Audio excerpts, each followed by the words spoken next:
Okay. Hello. I know it's been, oh God, more than a week at this point since my last video. I just kind of had a week that was, a little bit of a, not necessarily a rut, but I kept trying to think of things to make videos about, and nothing really came to mind. But, it's Martin Luther King Day, so I thought, hey, why not? So I, as far as my thoughts on Martin Luther King Day, I am conflicted about it because on one hand it's a national holiday recognizing a major progressive figure from history who fought incredibly hard and incredibly valiantly for the rights of people of color, and that in itself is a very good thing. But on the other hand, there's a part of me that thinks it's very hypocritical of a country that still has incredible racial animus in it. Martin Luther King always, he didn't always strike, but once I was a leftist, he struck me as a little bit of a, like a, look, racism is solved card, you can just, like, whenever you say America's racist, people are, no, it ended in the 60s. Martin Luther King ended racism, and I admire MLK greatly, but I have mixed feelings about his status as not his status as a celebrated and respected historical figure, but the way he is portrayed. You know, um, I thought this would be a good image to start us on. It's a political cartoon from, I think, the '60s. It's from the Birmingham News. Uh, what I this you've probably seen this in recent months. It's been very topical, with what's happened with BLM and everything. Uh, Plan to lead another non-violent march tomorrow. The implication being that the march was violent and that Dr. King was either dishonest or unaware of the damage he caused, which is ridiculous. There was, like, from what I understand, the protests in the 1960s for civil rights were uh, as peaceful, if not more peaceful, than the BLM riots last year. Uh, in fact, no cities burned down, unlike what most people would have you believe. Uh, where do I want to go from here? I guess we can do the PragerU video. This was actually, I found out about this video um, maybe an hour ago. I was watching a video. I don't remember what video it was I was watching, but this popped up on it as an ad, a 5-minute ad. Thankfully, I was able to skip it at the time, but it stuck with me, and I thought I was planning on making a video tonight anyway, so I thought maybe I will take a stab at the whole PragerU reaction slash debunking thing. So, I guess let's go for it. Here we go. Where are you, Martin Luther King? Pro-slavery, Jesus was a capitalist, Prager University. Hit me up. Where are you, Luther King? Come on, let's go. It's been 50 years since Dr. Martin Luther King Jr. was shot to death on a motel balcony in Memphis, Tennessee. That's true. And over the decades, he has become one of the most revered figures in American history. Okay. There is an impressive memorial to him in Washington, D.C., and a museum celebrating his life in Atlanta, Georgia. Countless schools and boulevards have been named after him, and a national holiday is dedicated to his memory. How is it, then, that so much of his legacy, what he hoped to pass on to the future, has been lost? King wanted equality under the... First thing needs to be done. Jason Riley.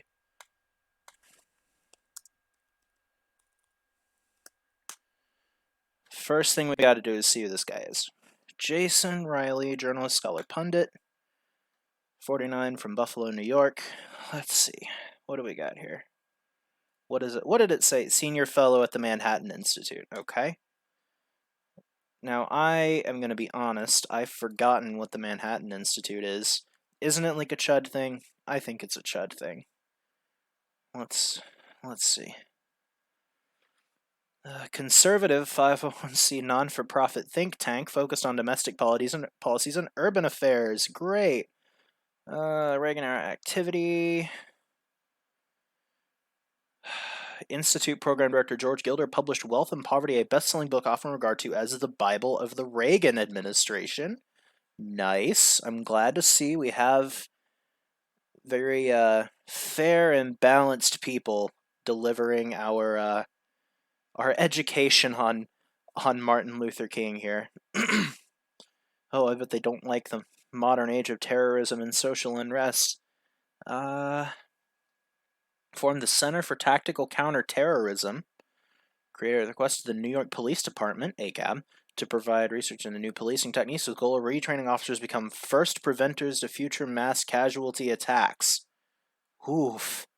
Oof, that doesn't sound like we should be training cops, something we should be training, like, just straight up cops to be.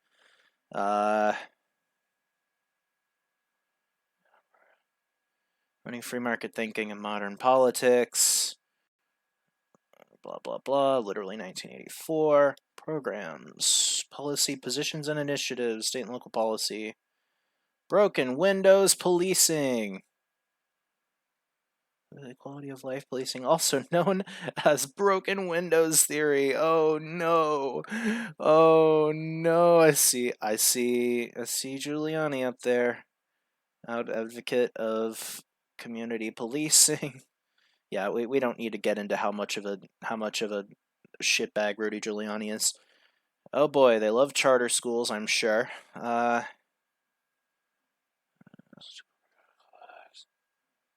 Energy and environment. Highlight how abundant and affordable power helps to growth and prosperity across the globe. Okay. Health policy, legal reform. Okay, this is all to say, this is the Manhattan Institute for whom this gentleman, Jason O'Reilly, works. Okay, what's he do? He writes for the Wall Street Journal, or wrote for the Wall Street Journal. I don't think he does anymore. What else? Well, he did write a thing advocating for open borders in 2008. More free market-oriented U.S. immigration system. Oh no, never mind. I literally just needed to read 5 words on to be like, oh god. 2014 Riley published Please Stop Helping Us, How Liberals Make It Harder for Blacks to Succeed. Praised by Thomas Sowell. Oh no. New York Times book review critic Orlando Patterson described one chapter as thoroughly misinformed, which not only trots out the usual inaccuracies about hip-hop's influence, but failing to recognize the diversity of African-American cultures proceeds to libel the entire group. Oof. American left start paying attention to the Wall Street Journal's recent his name is on the rise. Okay. See also black conservatism in the United States. All right. Okay, so that's who we're dealing with here. We are 34 seconds into this video. Let's keep going. The law, and said, famously, that people ought to judge one another based on character, not skin color. But he also believed that blacks had an important role to play in their own advancement. The black civil rights battles in America are now over, and King's side won. The best indication of oh boy. Oh no. The civil rights battles for black people in hang on, what was the exact wording here? Battles in America are now over. Over. I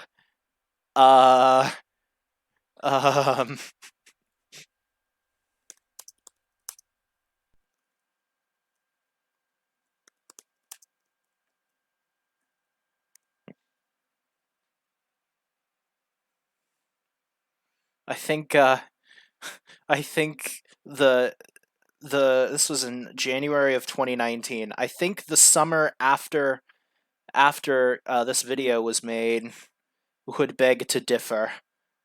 Or wait, here, we can just look up race and crime in the police brutality. I don't even need to Google these things. We know this is silly, right? Like, we can sit here all day and pretend that, oh, you can't segregate anymore. That means that racism is over, right? Well, no, there were things like redlining, which... Come on, here we go. There were things like redlining in the United States, which I know for a fact lasted past the... Yeah, look at this. Since the 1970s, the Civil Rights Act was passed in the 60s. MLK died in the 60s. So to say that just looking at this, like the to say that all of the racial animus in America ended after Martin Luther King helped get the Civil Rights Act passed is just, it's laughable. It's really laughable. And King's side won. The best indication of that may be that King has had no real successor. If Black Americans No real successor? were still faced with legitimate threats to civil rights, such as legal discrimination or voter disenfranchisement, This is demonstrable. Legal discrimination. Okay, we're going to the research document. Oh, fuck, hang on.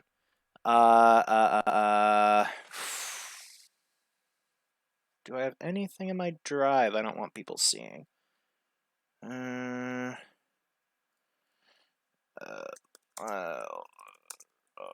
can't spell.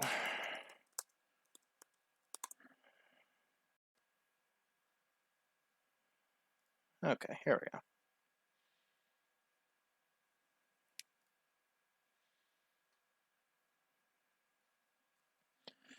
We got the research document, baby. Institutional racism. Look at this. All right, so what do we got so far? Legal discrimination. Extensive document on racial biases in our criminal justice system. Okay, that's fine.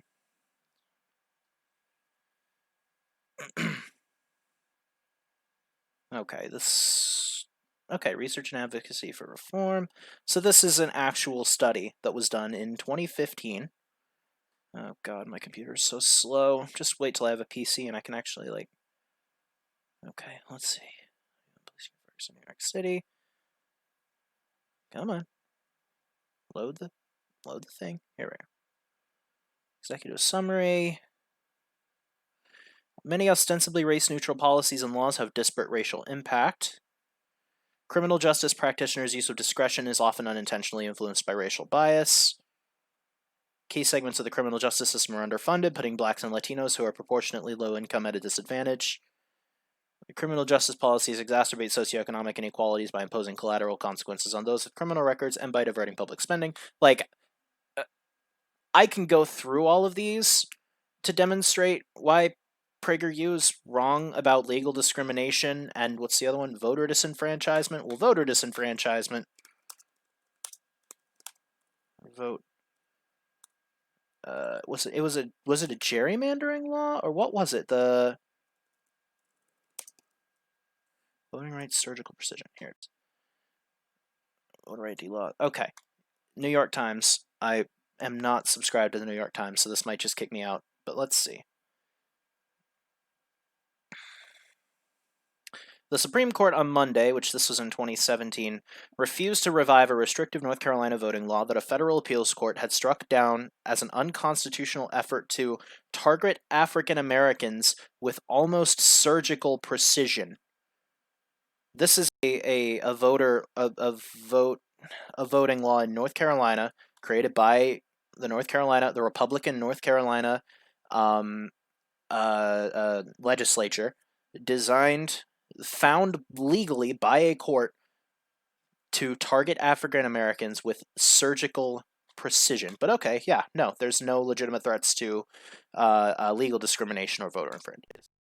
it's likely that leaders of King's caliber would have emerged to carry on the fight. Instead, what we have... So this argument is there's never been another Dr. King. There's never been another one. So racism over. Like, that's the argument. But who was the civil rights guy before King?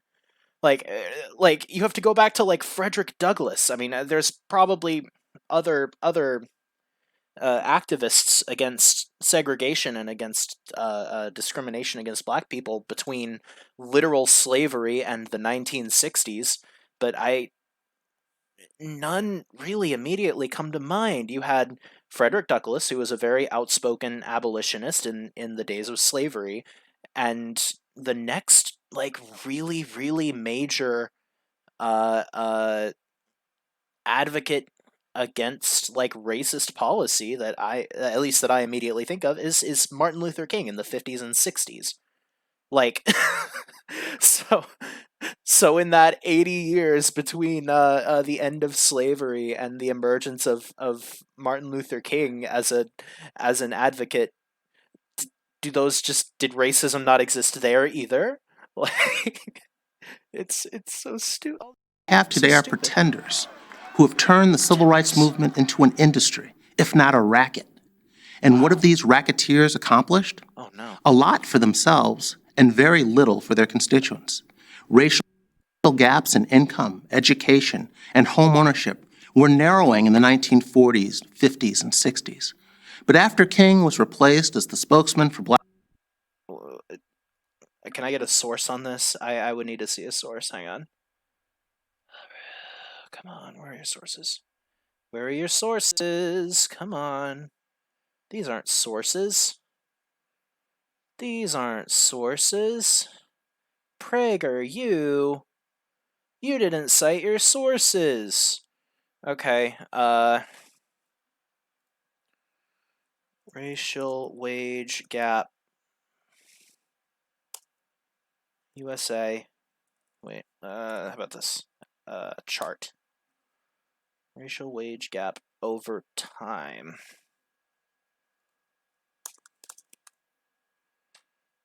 Racial wage gap. Images. What do we got? Come on. What do we got? Hang on. This goes back to the 80s. I want one that goes back like to the 1800s. Does that exist?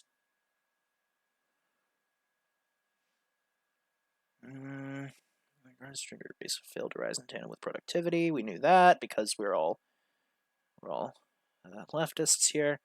Okay, so I have found no data yet to suggest that there was a decreasing wage gap between black and white people up until the Civil Rights Act, but I think we can safely let's just take this as not a lie. All right, let's just say this is true, okay? Black What's going to America happen next? by the likes of Jesse Jackson, Al Sharpton, and others.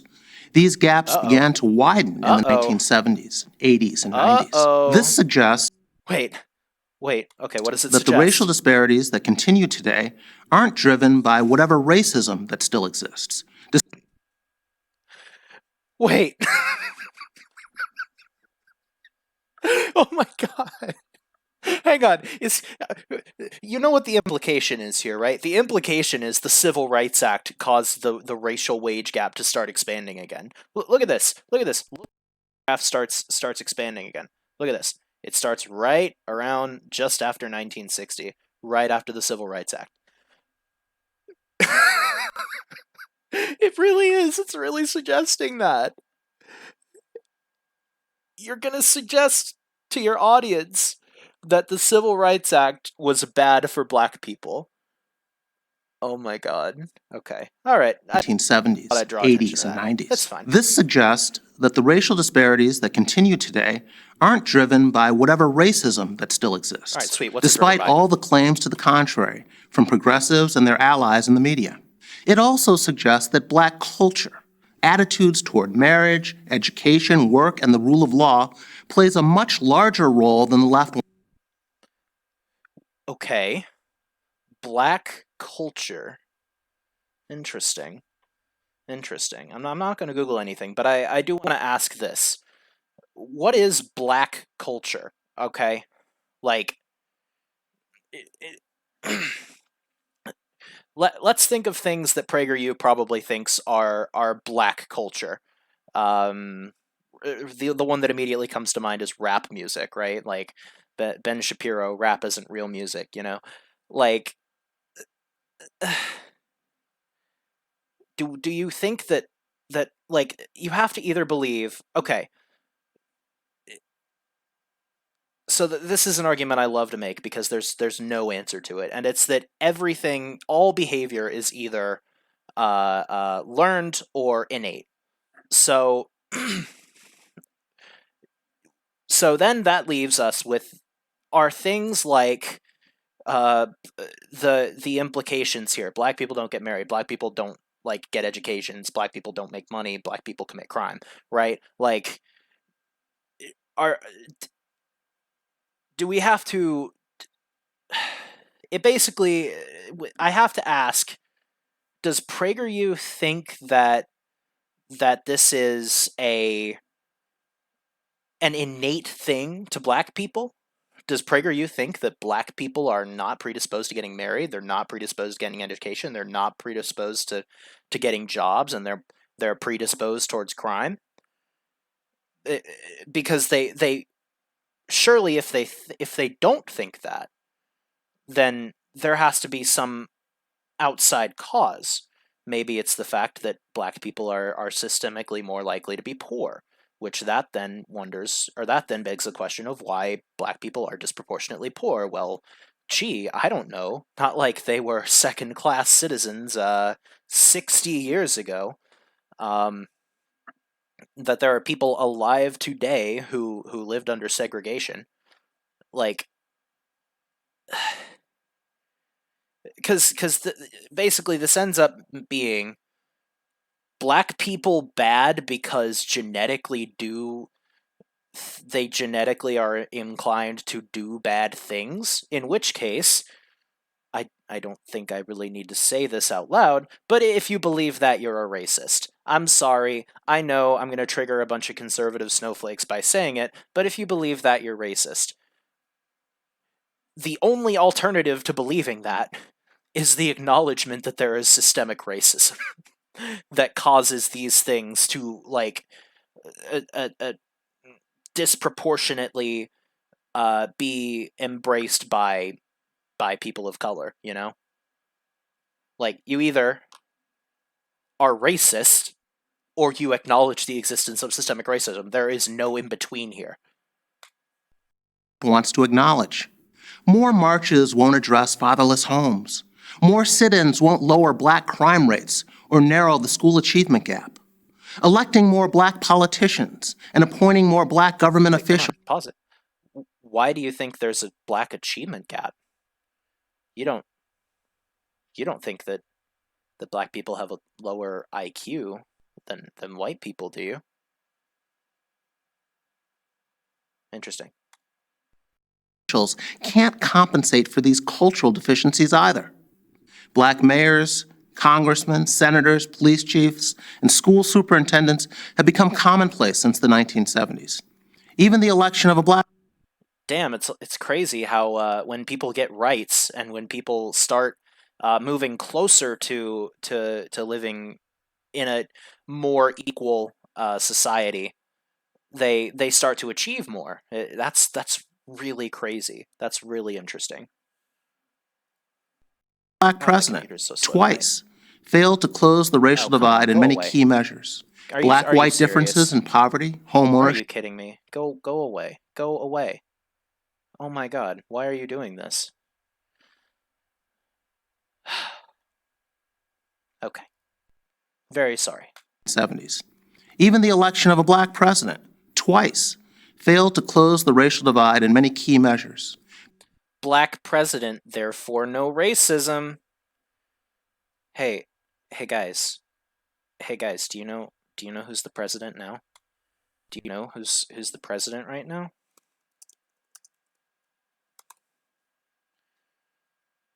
Do you guys know who's the president now? Like like do you know who got elected in the wake of in the wake of that black president? Like, do I need to argue against this? Black-white differences in poverty, home ownership, and incomes all grew wider under President Obama. Discussion of antisocial behavior.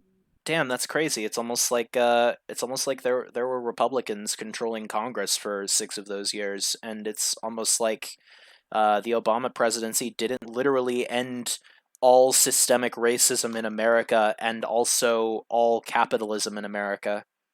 Damn. Behavior in poor Black communities, let alone the possibility that it plays a significant role in racial inequality, has become another casualty of the post-60s era. King and other Black leaders at the time spoke openly about the need for more responsible behavior. After remarking, Dude, imagine quoting. I just, how do you get into the mindset of a conservative who quotes Martin Luther King Jr.? Like, you do realize you're literally talking about a socialist right now, right? Like, you do know you're quoting someone who was more progressive than pretty much any politician in America today. Like, I don't even need to argue against well, Martin Luther King said it. He said people need to be more responsible, because I know it's being used dishonestly. I don't know where the fuck Martin Luther King said that people need to be more responsible. I don't need to look, because I just know that it's being used dishonestly. Like, pretty much everyone has said at some point, you need to be more responsible. Like, yeah, congrats. Martin Luther King said a thing that, like, everyone says. Okay. on the disproportionately high inner-city crime rates, King told a Black congregation in St. Louis that we've got to do something about our moral standards. We know that there are many things wrong in the white world, he said, but there are many things wrong in the Black world too. We can't keep on blaming the white man. There are things we must do for ourselves. This quote isn't about. It's not about Black culture. This Martin Luther King, things we must do for ourselves.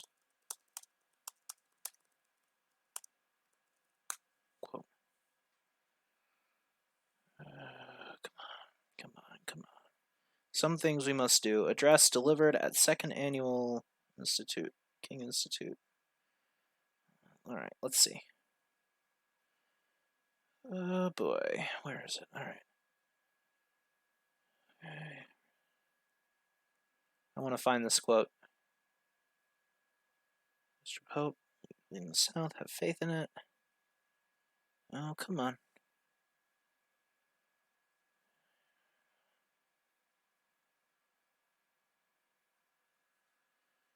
Some things we must do.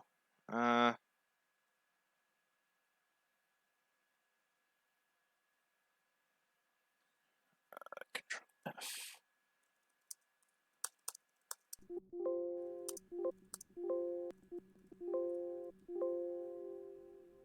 Anything? Nothing.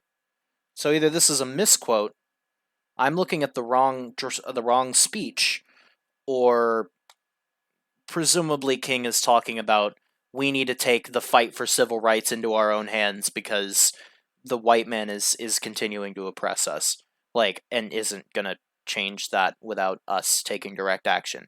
It's a call for direct action. It's not a call for Black people to get their shit together, okay? Like, oh, this is so stupid. I need to do this more. I need to just watch PragerU videos and laugh at them more. This is fun. The pretenders to King's legacy mostly ignore this advice, preferring instead to keep the onus on whites. Where King tried to instill the importance of personal responsibility and self-determination, his counterparts today spend more time making excuses for counterproductive behavior and dismissing any criticism of it as racist. Oh, wow. Really? All right. Let's see what your counter to that is. Activists who long ago abandoned King's colorblind standard, which was the basis. King's colorblind standard? What are you talking about? King was an advocate for racial justice. What are you talking about, colorblind standard? Oh my god. For the Oh, landmark God. civil rights laws enacted in the 1960s, tell young black Americans today that they are victims first and foremost. White society is against you, they say, even if you have no clear examples of discrimination to point to. What we do have examples. We have study after study after study after study, bias by judges, biases in stop searches and arrest. We have so many examples to point to. There's so many. Death penalty sentencing, implicit bias. There's so there's so much evidence. There's so much evidence. They are told that fire hoses and poll taxes have been replaced by unconscious racism, white privilege, and microaggressions. Yeah. Yeah. That's the thing is that's the racism we're fighting against now is implicit bias, and I don't get the what microaggressions are being complained about here. Usually when I hear microaggressions, it's like, like uh uh fucking like dead naming a trans person, which is a very which is a bad thing. It's a microaggression. But I don't hear people really complain about racial microaggressions. It's just not something that people really care about or that really happens. Or if I mean, I'm sure it happens, but it's not something that people have been protesting. People have mostly been protesting these two. This one stands out to me as particularly dishonest. Yeah. A generation of blacks who have more opportunity than any previous generation are being taught that America offers them little more than bigoted teachers, biased employers, and trigger-happy cops. It's not only I mean, I mean, these are all demonstrable things that people of color have to deal with. These are all like ridiculously demonstrable. Biased employers. Come on, we got one here. I know we do. Implicit bias. Let's see. Come on. Appearance, manufactured skin tones, trust rate, instant appearances. Where's the one about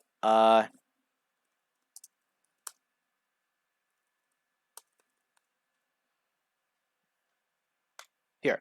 Minorities who whiten job resumes get more interviews. This is a study from Harvard Business School. Oh, is it a study?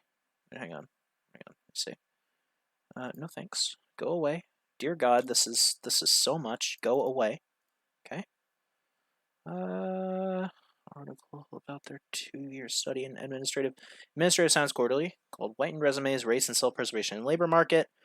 It's a study. I mean, it's quoted all the time. Basically, if you submit two identical resumes to a job, literally identical, they have the same experience, the same education, the same everything. The only thing that's different is one person will be like John and another will be like Darius, Stacy versus Shaniqua, and John and Stacy are statistically more likely to get interviews than Darius and Shaniqua. It's a very study, and it's like the data is so it's so not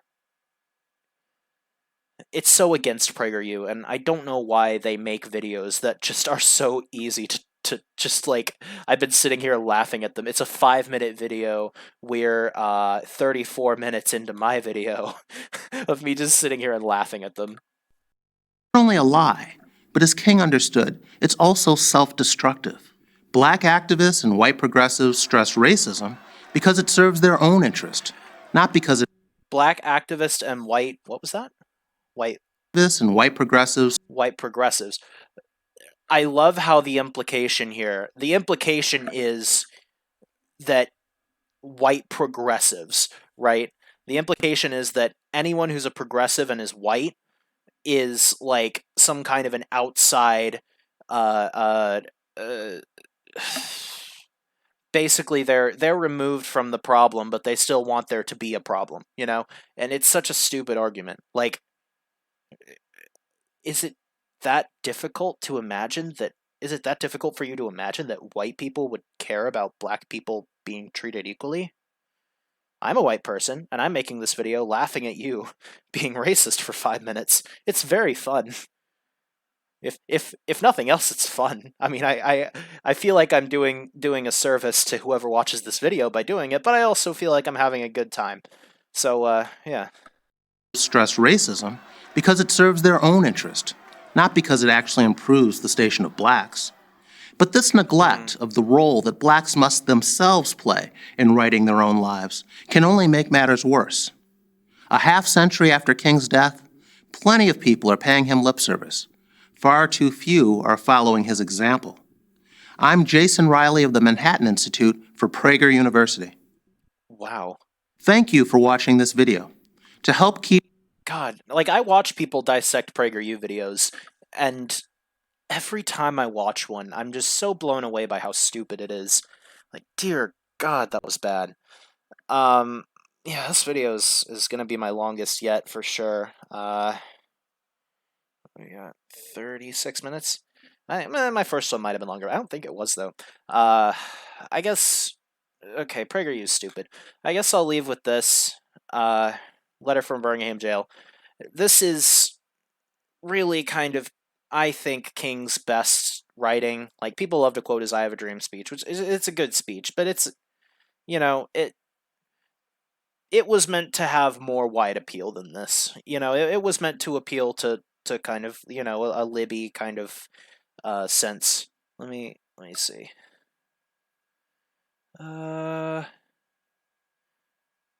Here. This is like one of my favorite quotes of his right here. And it's one that's, again, it's quoted a lot by leftists when talking about King. It says, first I must confess that over the last few years I have been gravely disappointed with the white moderate. I have almost reached the regrettable conclusion that the Negro's greatest stumbling block in the stride toward freedom is not the white citizen's counselor or the Ku Klux Klaner, but the white moderate, who is more devoted to order than to justice, who prefers a negative peace, which is the absence of tension, to a positive peace, which is the presence of justice, who constantly says, I agree with you in the goal you seek, but I can't agree with your methods of direct action, who paternalistically feels that he can set the timetable for another man's freedom, who lives by the myth of time, and who constantly advises the Negro to wait until a more convenient season. Shallow understanding from people of goodwill is more frustrating than absolute misunderstanding from people of ill will. Lukewarm acceptance is much more bewildering than outright rejection. This quote so perfectly... I don't think there's a more concise or more succinct way to put anything that was said in that quote. Like, people who either pretend that racism isn't a problem, or almost worse, people who acknowledge that racism is a problem, but who are unaffected by it to the degree that they have the privilege necessary to dismiss those seeking justice for it. Those are the people that advocates for racial justice are fighting, just as much as we're fighting, you know, the Nazis and the fascists and the Trump cult. Like, I don't know. It's happy Martin Luther King Day. This video is gonna go up in like 30 minutes, and I don't know, get like 20 views. But yeah, no, it was fun to do my first reaction here. This guy's a piece of shit, and it's fun. I might do more of these. Yeah, so if you like this video, subscribe, like it, dislike it if you didn't like it, tell your friends, and I will see y'all in the next one.